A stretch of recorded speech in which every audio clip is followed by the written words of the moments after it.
15 বছরের ফেসিবাদী সরকার যে রাস্তায় হেঁটেছে, বর্তমান সরকার সেই রাস্তা ধরে হাঁটছে। আমরা অবাক বিস্ময়ে দেখলাম 15.5 বছর সবাই যারা আমরা নির্যাতিত ছিলাম তারাই বর্তমান পার্লামেন্টে এখন আছে। একটা অংশ সরকারি দলে, আরেকটা অংশ বিরোধী দলে।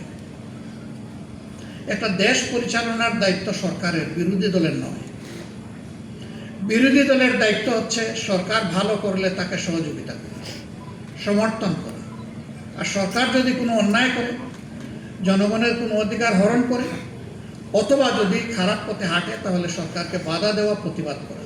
আমরা দেখতে পাচ্ছি 15 বছরের ফেসিবাদী সরকার যে রাস্তায় হেঁটেছে, বর্তমান সরকার সেই রাস্তা ধরে হাঁটছে।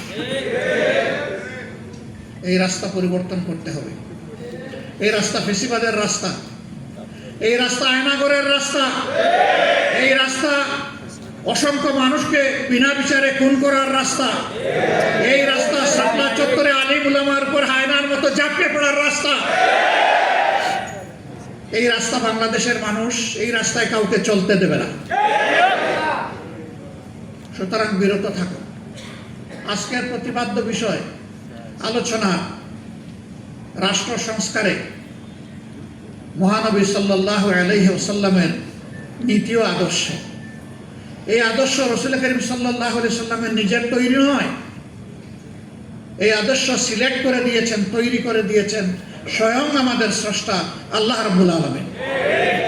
ইএফটি ফার্স্টের সাথে ট্রেড করুন যে কোনো জায়গা থেকে।